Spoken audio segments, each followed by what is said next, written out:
വീണ്ടെടുക്കാം വിളനിലയങ്ങൾ. അപ്പം ഈ ചിത്രത്തിൽ തന്നെ ഉണ്ട് അല്ലേ, എന്താണ് ഈ ഒരു ചാപ്റ്റർ കൃഷിയുമായി ബന്ധപ്പെട്ടതാണ് അല്ലേ. ഇവിടെ ഓരോരോ ഇയറും അതേപോലെ പിന്നെ കാർഷിക പുരോഗതിയിൽ അല്ലെങ്കിൽ നെല്ലുൽപാദനത്തിൻ്റെ ഒക്കെ പിന്നെ വിസ്തൃതിയും കാര്യങ്ങളൊക്കെയാണ് കൊടുത്തിട്ടുള്ളത്. അപ്പം അതിൽ നിന്നൊക്കെ മനസ്സിലാവുന്നത് എന്താണ്, നെൽപ്പാടങ്ങളും ഉൽപാദനവും ഒക്കെ എന്ത് ചെയ്യുന്നുണ്ട്, കുറയുന്നുണ്ട്. പക്ഷെങ്കിൽ എന്താണ്, ജനസംഖ്യ ആനുപാതികമായിട്ട് കൂടുകയും ചെയ്യുന്നുണ്ട് അല്ലേ. അപ്പം വീണ്ടെടുക്കേണ്ട ആവശ്യം തന്നെയുണ്ട് ഈ വിളനിലങ്ങളൊക്കെ. ഫസ്റ്റിൽ നിങ്ങൾ ജസ്റ്റ് ഒന്ന് വായിച്ചു നോക്കുക, അവിടെ ഫാക്ട്സ് ഒന്നും ഇല്ല. ഇനി ഭക്ഷ്യസുരക്ഷയ്ക്ക് ആധാരം വളക്കൂറുള്ള മണ്ണാണ് അല്ലേ. അപ്പം ഈ കൃഷിയൊക്കെ നല്ല രീതിയിൽ വളരണമെങ്കിൽ എന്ത് ചെയ്യണം, നല്ല വളക്കൂറുള്ള മണ്ണ് ആവശ്യമാണ് അല്ലേ. സസ്യങ്ങളുടെ ശരിയായ വളർച്ചയ്ക്ക് വിവിധങ്ങളായ 20ഓളം മൂലകങ്ങളുടെ ആവശ്യമുണ്ട്. ഇവയെ ആവശ്യ മൂലകങ്ങൾ എന്നാണ് പറയുന്നത്. സസ്യങ്ങൾക്ക് വളരാൻ ആവശ്യമായ മൂലകങ്ങളെ നമ്മൾ ആവശ്യ മൂലകങ്ങൾ എന്ന് പറയും അല്ലേ. ഏതൊക്കെയാണ് അതിൻ്റെ ഉദാഹരണങ്ങൾ? Carbon, hydrogen, oxygen, nitrogen, phosphorus, potassium, sulphur. ഇതൊക്കെ എന്താണ്, ഇത് മാത്രമല്ല, ഇതിലും ലൈറ്റായിട്ട് കുറച്ച് അളവിൽ ഇനിയും ഒരുപാട് മൂലകങ്ങളുടെ ആവശ്യമുണ്ട്. അപ്പം ഇതിൽ പ്രധാനപ്പെട്ടതാണ് എന്ത്, carbon, hydrogen, oxygen, nitrogen, phosphorus, potassium, sulphur. പെടാത്തതൊക്കെ കൊടുക്കാട്ടോ. ഈ മൂലകങ്ങൾ മണ്ണിൽ സ്വാഭാവികമായി ലഭ്യമാകുന്നത് സൂക്ഷ്മജീവികൾ വഴിയാണ്. ഇപ്പോൾ കൃഷിയിടങ്ങളിൽ എന്തുണ്ട്, സൂക്ഷ്മജീവികൾ ഒരുപാട് ഉണ്ട് അല്ലേ. നമ്മൾ പയറിൽ കാണുന്ന റൈസോബിയം ഒക്കെ എന്താണ്, നൈട്രജൻ കൊടുക്കുന്നതാണ്. അപ്പം ഈ ചെറിയ ചെറിയ ജീവികൾ വഴിയാണ് മണ്ണിൽ ഈ ആവശ്യ മൂലകങ്ങൾ എത്തുന്നത്. ഇതുകൂടാതെ കൃത്യമായ പ്രയോഗം വഴിയും മണ്ണിൻ്റെ ഫലപുഷ്ടി വർദ്ധിപ്പിക്കാവുന്നതാണ്. മണ്ണിൻ്റെ pH മൂല്യവും സസ്യവളർച്ചയെ സ്വാധീനിക്കുന്ന ഒരു പ്രധാന ഘടകമാണ് അല്ലേ. മണ്ണിലടങ്ങിയ മൂലകങ്ങളുടെ അളവും pH മൂല്യവും മണ്ണു പരിശോധനയിലൂടെ തിരിച്ചറിയാനാവും. ബാക്ടീരിയകൾ, കുമിളുകൾ, ആൽഗകൾ, ചിതൽ മണ്ണിര തുടങ്ങിയ ജീവിവർഗങ്ങൾ മണ്ണിൻ്റെ ഫലപുഷ്ടി വർദ്ധിപ്പിക്കാൻ സഹായിക്കുന്നു. അപ്പം നമ്മുടെ കൃഷിക്ക് അനുയോജ്യമായിട്ടുള്ള മണ്ണ് രൂപപ്പെടുത്തലാണ് അല്ലേ. മണ്ണിൽ കൃഷിക്ക് അനുയോജ്യമായ മൂലകങ്ങൾ വേണം. അത് കൃഷി ചെയ്യാൻ അനുയോജ്യമായ pH ഉള്ള മണ്ണായിരിക്കണം. ഇങ്ങനെയൊക്കെയുള്ള കാര്യങ്ങൾ നമ്മൾ കൃഷി ചെയ്യുന്നതിന് മുന്നേ ശ്രദ്ധിക്കണം അല്ലേ.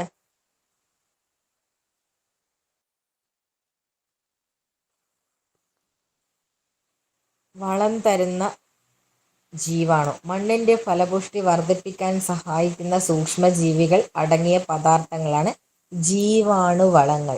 ജീവാണുക്കളുടെ സാന്നിധ്യം മണ്ണിലെ സസ്യവളർച്ചയ്ക്ക് ആവശ്യമായ ഘടകങ്ങളുടെ അളവ് കൂട്ടാൻ സഹായിക്കുന്നു. മണ്ണിൽ നൈട്രജന്റെ അളവ് കൂടുന്നതിനായി റൈസോബിയം, അസറ്റോബാക്ടർ, അസോസ്പൈറില്ലം തുടങ്ങിയ ബാക്ടീരിയകളെയും അസോള എന്ന ജലസസ്യത്തെയും ഉപയോഗിക്കാം. ഈ ജീവികളെന്ന് പറയുന്നത് നൈട്രജൻ എന്ത് ചെയ്യാൻ പറ്റില്ല, സസ്യങ്ങൾക്ക് ഓക്സിജൻ ആഗിരണം ചെയ്യും പോലെ, അതേപോലെ കാർബൺ ഡൈ ഓക്സൈഡ് ആഗിരണം ചെയ്യും പോലെ നൈട്രജനെ എന്ത് ചെയ്യാൻ പറ്റില്ല, ഡയറക്റ്റ് ആയിട്ട് അന്തരീക്ഷത്തിൽ നിന്ന് ആഗിരണം ചെയ്യാൻ പറ്റില്ല. അന്തരീക്ഷത്തിൽ ഏറ്റവും കൂടുതൽ നൈട്രജൻ ആണെങ്കിലും ഇവയെ ഡയറക്റ്റ് എന്ത് ചെയ്യാൻ പറ്റില്ല, സസ്യങ്ങൾക്ക് ആഗിരണം ചെയ്യാൻ പറ്റില്ല. സോ അവയെ സസ്യങ്ങൾക്ക് ലഭിക്കുന്നത് ഏത് വഴിയാണ്, ഈ സൂക്ഷ്മജീവികൾ വഴിയാണ്. അതാണ് ഏതൊക്കെ, റൈസോബിയം, അസറ്റോബാക്ടർ, അസോസ്പൈറില്ലം ഒക്കെ കേട്ടോ. അപ്പം പിന്നെ ഇടിമിന്നലിലൂടെയും എന്ത് ചെയ്യുന്നുണ്ട്, നൈട്രജൻ സസ്യങ്ങൾക്ക് ലഭിക്കുന്നുണ്ട്. അപ്പം നൈട്രജൻ ഫിക്സ് ചെയ്യുന്ന ബാക്ടീരിയകൾക്ക് ഉദാഹരണമാണ് ഈ അസറ്റോബാക്ടറും റൈസോബിയം ഒക്കെ കേട്ടോ. പിന്നെ ഈ സൂക്ഷ്മ ജീവാണുക്കൾ അടങ്ങിയ വളങ്ങളാണ് ജീവാണു വളങ്ങൾ എന്ന് പറയുന്നത്. അടുത്തത് ഇനിയിപ്പം എന്താണ്, കീടങ്ങൾ നമ്മൾ കൃഷി ചെയ്ത് കഴിഞ്ഞാൽ അതിൻ്റെ വിളവൊക്കെ വന്നു കഴിഞ്ഞാൽ കീടങ്ങൾ വരാൻ സാധ്യതയുണ്ട് അല്ലേ. അപ്പം നമ്മൾ എന്ത് ചെയ്യേണ്ടി വരും, കീടനാശിനികൾ ഉപയോഗിക്കേണ്ടി വരും. ആ കീടനാശിനികൾ എല്ലാം എന്ത് ചെയ്യില്ല, നമ്മുടെ നാച്ചുറൽ ഫ്രണ്ട്ലി ആവില്ല. അവ പല ഭവിഷ്യത്തുകളും ഉണ്ടാവും അല്ലേ. എൻഡോസൾഫാനൊക്കെ എന്താണ്, നമ്മൾ കശുവണ്ടി തോട്ടത്തിൽ ഉപയോഗിച്ച കീടനാശിനിയായിരുന്നു. അതിൻ്റെ ഭവിഷ്യത്തുകൾ ഇന്നും എന്ത് ചെയ്യുന്നുണ്ട്, ആ ഒരു പിന്നെ പ്രദേശത്തെ ജനങ്ങൾ അനുഭവിച്ചു കൊണ്ടിരിക്കുന്നുണ്ട്. അപ്പോൾ ഈ കീടനാശിനികൾ എപ്പോഴും എന്താവില്ല, എല്ലാം റെഡിയായി നമ്മുടെ പരിസ്ഥിതിക്ക് അനുയോജ്യമാവണം എന്നില്ല. അപ്പം അതിന് വേണ്ട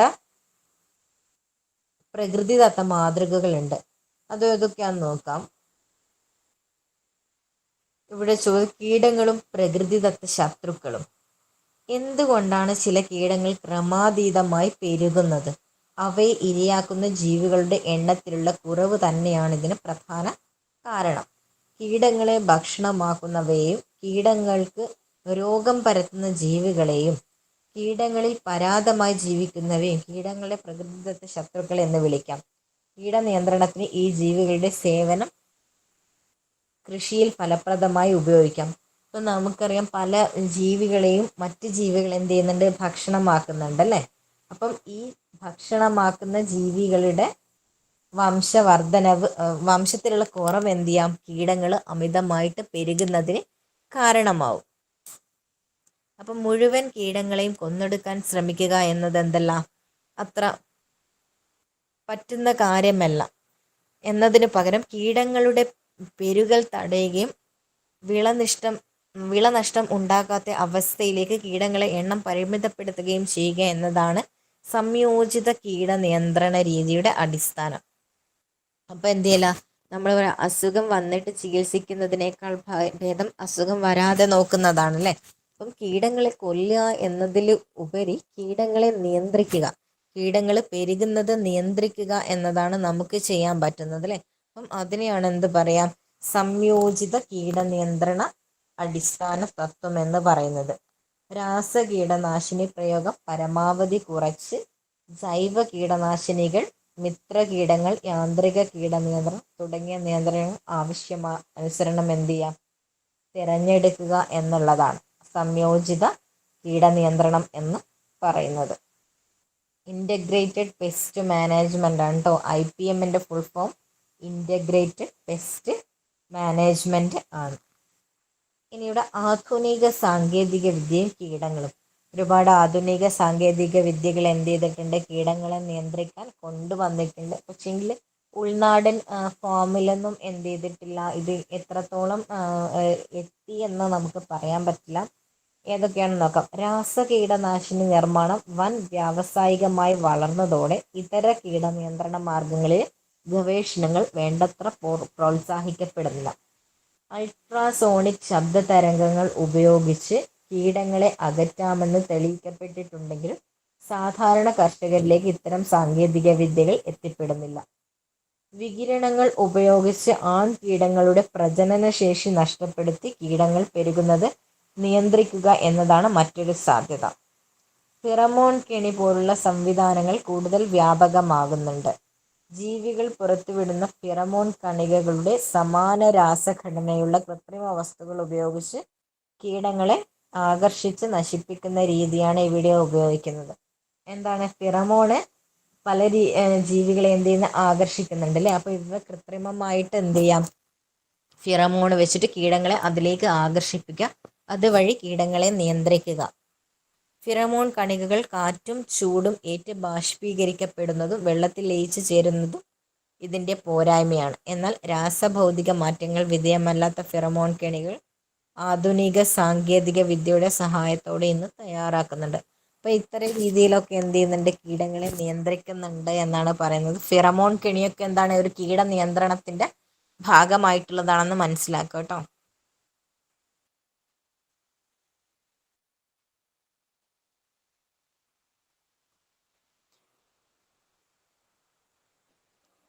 നെക്സ്റ്റ്, മാറുന്ന കാഴ്ചപ്പാടുകൾ.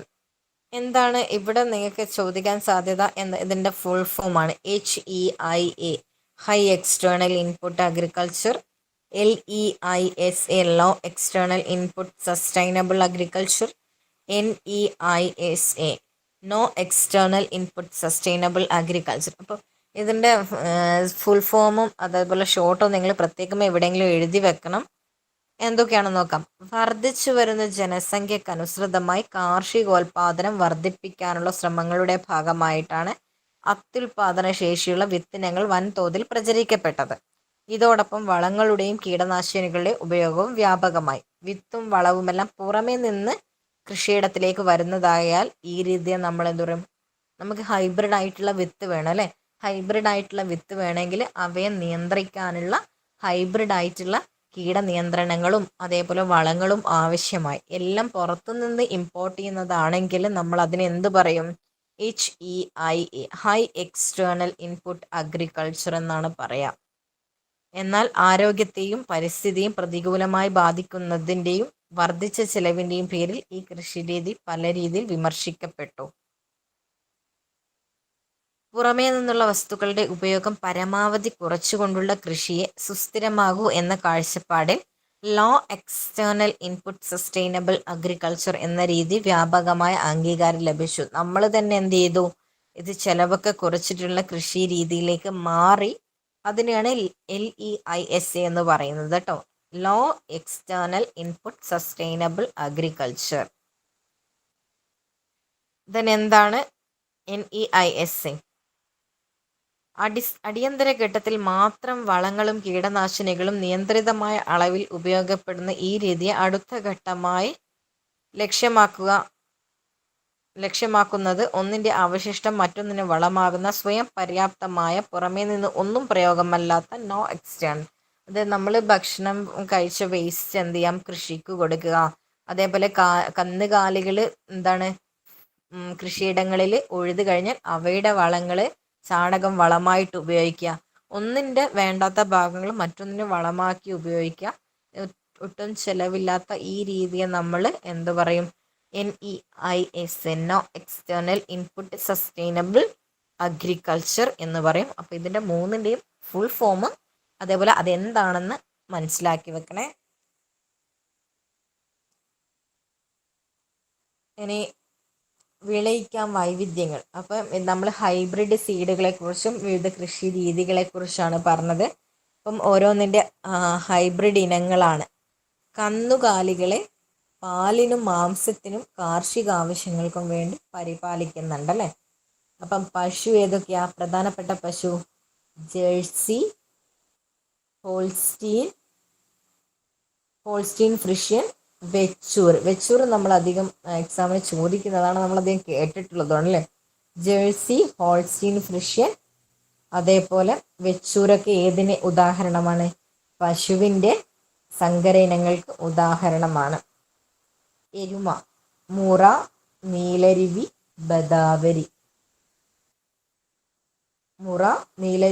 ബദാവരി ഇവ എരുമയ്ക്ക് ഉദാഹരണമാണ്. ആട്, തലശ്ശേരി, ജംനാപാരി, ബോയർ ഇവയൊക്കെ എന്താണ്? കന്നുകാലികളിൽ ഡിഫറെൻറ്റ് വെറൈറ്റീസ് ആണ്. വെച്ചൂറൊക്കെ ഒരുപാട് എന്ത് ചെയ്യുന്നുണ്ട്, മാംസാവശ്യത്തിന് വേണ്ടിയിട്ട് ഉപയോഗിക്കുന്നതുണ്ട്, അതേപോലെ പാലിന് ഉപയോഗിക്കുന്നതുണ്ട്, കാർഷിക ആവശ്യങ്ങൾക്ക് ഉപയോഗിക്കുന്നതുണ്ട്. അപ്പം ഓരോന്നും അതിൻ്റെതായ ആവശ്യത്തിനനുസരിച്ചാണ് അവയെ വളർത്തുന്നത്. ഇനി പക്ഷി പരിപാലനം. മുട്ടയ്ക്കും മാംസത്തിനും വേണ്ടി പക്ഷികളെ വളർത്തുന്നുണ്ട്. കോഴിയുടേതാണിത് അതുല്യ, ഗ്രാമലക്ഷ്മി, വൈറ്റ് ലഗോൺ. താറാവ് മസ്കവി, ചാര, ചെമ്പല്ലി. കാട ഇനങ്ങൾ ജപ്പാനീസ്, ബോബ് വൈറ്റ്. ഇവയൊക്കെയാണ് പക്ഷികളെ പറയപ്പെടുന്നത്. ഇനി ഓരോ മറ്റ് മേഖലകളിൽ സെറികൾച്ചർ. ഇവിടെ ക്വസ്റ്റ്യൻ വരാൻ ചാൻസ് ഉള്ളത് ഓരോരോ പേര് തന്നിട്ട് ഇവ ഏതുമായിട്ട് ബന്ധപ്പെട്ട് എന്നാണ്. സെറികൾച്ചർ ഏതുമായിട്ട് ബന്ധപ്പെട്ടു? പട്ടുനൂൽപ്പുഴുകളെ സ്വാഭാവിക പട്ടിൻ്റെ നിർമ്മാണത്തിനായി പട്ടുനൂൽപ്പുഴുക്കളെ വളർത്തുന്നതിനെയാണ് നമ്മൾ എന്ത് പറയുന്നത്? സെറികൾച്ചർ എന്ന് പറയുന്നത്.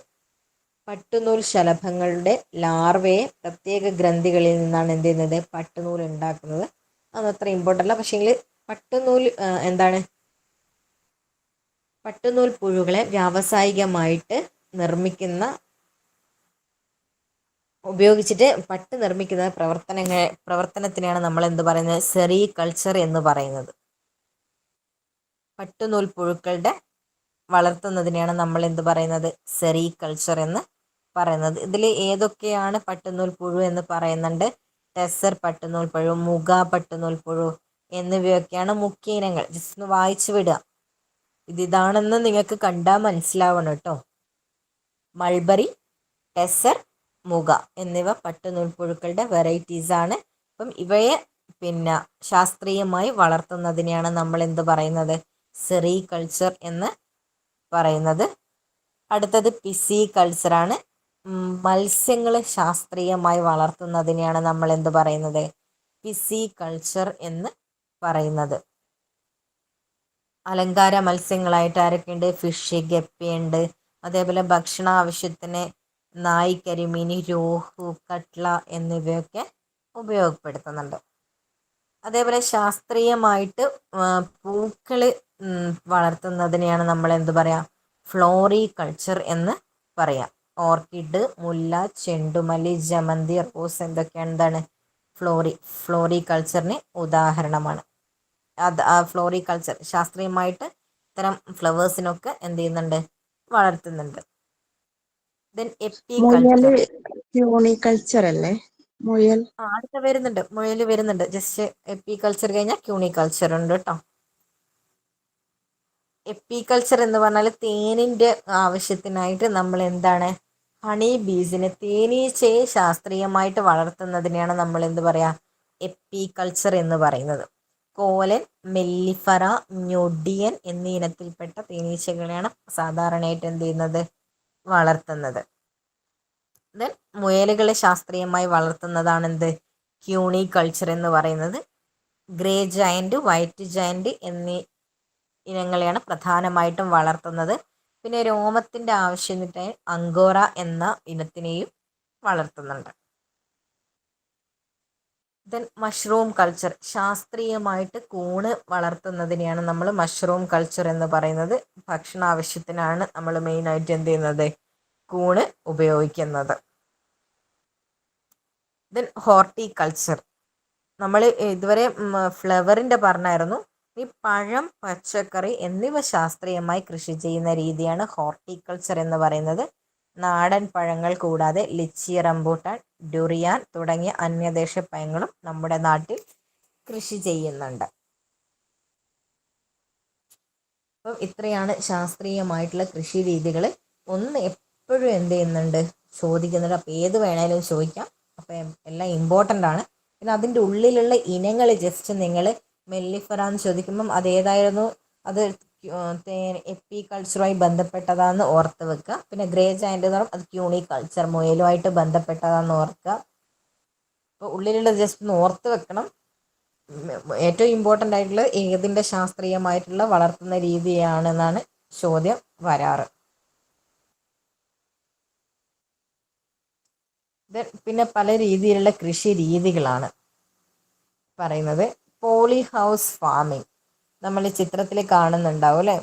പോളിത്തീൻ പോലുള്ള സുതാര്യമായ ഷീറ്റ് കൊണ്ട് കൃഷിസ്ഥലം പൂർണ്ണമായോ ഭാഗികമായോ മറച്ച് നിർമ്മിക്കുന്ന രീതിയാണ് പോളി ഹൗസ്. അപ്പം ഇതിൻ്റെ കൃഷിയെ ഉള്ളിൽ മൊത്തം എന്ത് ചെയ്യുന്നുണ്ട്? ഈ ഷീറ്റ് കൊണ്ടങ്ങ് കവർ ചെയ്താളുന്നുണ്ട് അല്ലേ? അപ്പം കവർ ചെയ്യുന്നത് കൊണ്ട് തന്നെ താപനില, ഈർപ്പം സ്ഥിരമായി നമുക്ക് ക്രമീകരിക്കാൻ സാധ്യമാണ്. അപ്പോൾ അതിൻ്റെ ആവശ്യത്തിനനുസരിച്ചുള്ള ഈർപ്പവും താപവും ഒക്കെ നമുക്ക് പ്രൊവൈഡ് ചെയ്യാൻ പറ്റും. അതുകൊണ്ട് തന്നെ സസ്യത്തിൻ്റെ ത്വരിതഗതിയിലുള്ള നമ്മൾ ഉദ്ദേശിച്ച രീതിയിൽ സസ്യത്തെ വേഗം എന്ത് ചെയ്യാൻ പറ്റും? വളർത്തിയെടുക്കാൻ പറ്റും. തുടക്കത്തിലെ ചിലവേറെങ്കിലും സാധാരണ കൃഷിയിടത്തിൽ നിന്ന് ലഭിക്കുന്നതിനേക്കാൾ അനേകം മടങ്ങ് വിളവ് എന്ത് ചെയ്യുന്നുണ്ട്? പോളി ഹൗസ് ഫാമിങ്ങിലൂടെ നമുക്ക് ലഭിക്കുന്നുണ്ട്. കാരണം മറ്റ് കൃഷിയിടങ്ങളിൽ ടെമ്പറേച്ചറും കാര്യങ്ങളൊന്നും നമുക്ക് സെറ്റ് ചെയ്യാൻ പറ്റില്ല. പക്ഷെ ഇവിടെ എന്ത് ചെയ്യാൻ പറ്റും? നമുക്ക് സെറ്റ് ചെയ്യാൻ പറ്റുന്നത് കൊണ്ട് തന്നെ സെറ്റ് ചെയ്യുന്നത് കൊണ്ട് കുറച്ച് ചിലവേറുമെങ്കിലും മറ്റിടത്തിനെക്കാട്ടും വിളവ് നമുക്ക് ഈ രീതിയിലൂടെ കിട്ടുകയും ചെയ്യും. അടുത്തതാണ് പ്രിസിഷൻ ഫാമിംഗ്. കൃഷിയിടത്തിലെ മണ്ണിൻ്റെ സ്വഭാവം, മണ്ണിലെ മൂലകങ്ങളുടെ അളവ്, മണ്ണിൻ്റെ pH, ജലസാന്നിധ്യം എന്നിവ അത്യാധുനിക സാങ്കേതിക ഉപയോഗിച്ച് കൃത്യമായി പഠിക്കുകയും, ഇപ്പം മണ്ണിൻ്റെ സ്വഭാവങ്ങളാണ്. മണ്ണിൽ ഓരോ ഭാഗത്തെയും മണ്ണ് പരിശോധിക്കും. നമ്മളെ പുതിയ ടെക്നോളജി ഉപയോഗിച്ചിട്ട് മണ്ണ് പരിശോധിക്കും. ആ മണ്ണിൻ്റെ സ്വഭാവം അനുസരിച്ച് അവിടെ ഏത് കൃഷി ചെയ്യാൻ പറ്റും. pH കൂടുതലാണെങ്കിൽ, pH കുറവാണെങ്കിൽ, മണ്ണ് പിടിച്ചു നിർത്താനുള്ള കഴിവ് കൂടുതലാണ്, കുറവാണ്, അങ്ങനെയൊക്കെ മനസ്സിലാക്കി ആ ഏരിയയിൽ ഏത് കൃഷി ചെയ്യാൻ പറ്റുമെന്ന് നമ്മൾ എന്ത് ചെയ്യും? നോക്കും. എന്നിട്ട് അതിനനുസരിച്ചുള്ള വിളവ് ഇറക്കി അതുവഴി കൃഷി ചെയ്യുന്നതിനാണ് നമ്മൾ എന്ത് പറയുന്നത്, പ്രിസിഷൻ ഫാമിംഗ് എന്ന് പറയുന്നത്. അപ്പോൾ പോളി ഹൗസ് ഫാമിങ്ങും പ്രിസിഷൻ ഫാമിങ്ങും.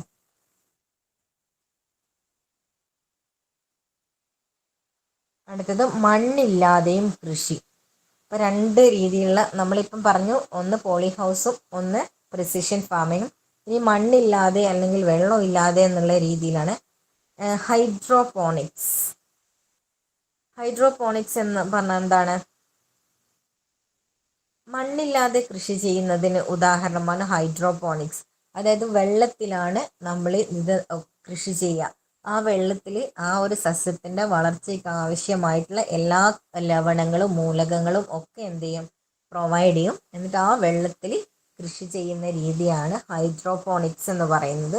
ഹൈഡ്രോ എന്ന് പറയുമ്പോൾ വാട്ടർ എന്നാണ് അർത്ഥം അല്ലേ. അപ്പോൾ വെള്ളത്തിലാണ് ആ കൃഷി നടത്തുന്നത്. പിന്നെ എയറോപോണിക്സ്, എയറിൽ എന്താണ്, എയറിൽ സസ്യത്തിന് വളരാൻ ആവശ്യമായിട്ടുള്ള കണ്ടീഷൻസും കാര്യങ്ങളൊക്കെ സെറ്റ് ചെയ്ത് കൃഷി ചെയ്യുന്നതിനെയാണ് നമ്മൾ എന്ത് പറയുന്നത്, എയറോപോണിക്സ്. വേരുകൾ എന്താണ്, വായുവിലേക്കാണ് തുറന്നിട്ടുണ്ടാവുക. അപ്പം ഈ വായുവിലേക്ക് ഇറങ്ങുന്ന പിന്നെ വേരുകളിൽ എന്ത് ചെയ്യും, പോഷകങ്ങൾ ഈ വേരുകളിൽ നേരിട്ട് എന്ത് ചെയ്യും, സ്പ്രേ ചെയ്ത് കൊടുക്കുന്ന രീതിയാണ് എയറോപോണിക്സിൽ ഉപയോഗിക്കുന്നത്. അപ്പം എയറോപോണിക്സ് വായുവിലാണ്, ഹൈഡ്രോപോണിക്സ് വെള്ളത്തിലാണ്.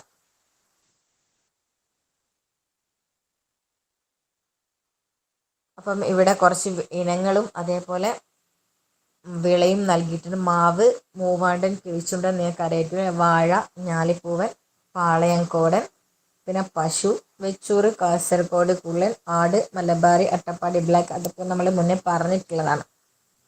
അപ്പം ഇത്രയും കാര്യങ്ങളാണ് ഈ ഒരു ചാപ്റ്ററിൽ കൊടുത്തിട്ടുള്ളത്. മൂന്നിലും അത്യാവശ്യം പഠിക്കാനുണ്ട്, അത്യാവശ്യം ക്വസ്റ്റ്യൻസ് വരുന്ന ഏരിയയുമാണ്. നന്നായിട്ട് പഠിക്കാം. അപ്പം ഇതിൽ എന്തെങ്കിലും ഡൗട്ടോ കാര്യങ്ങളോ ഉണ്ടെങ്കിൽ നിങ്ങൾക്കിപ്പോൾ ചോദിക്കാം.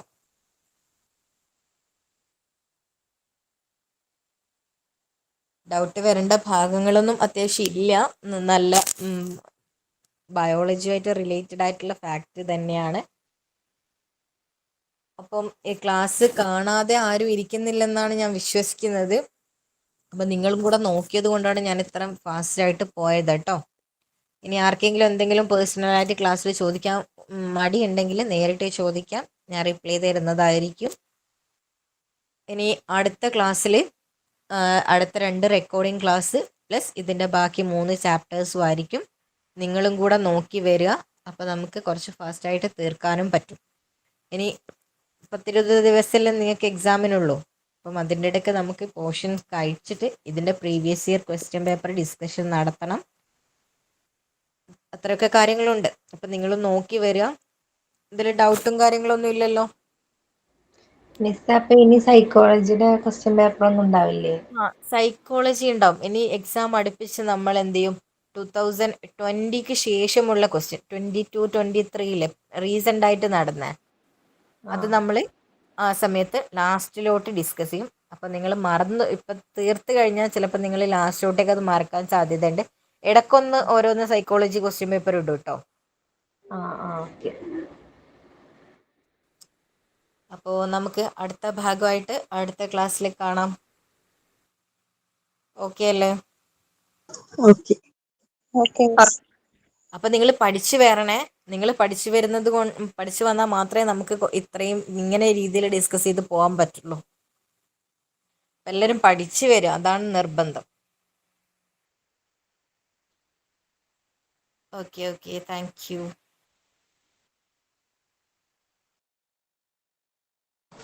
Thank you miss.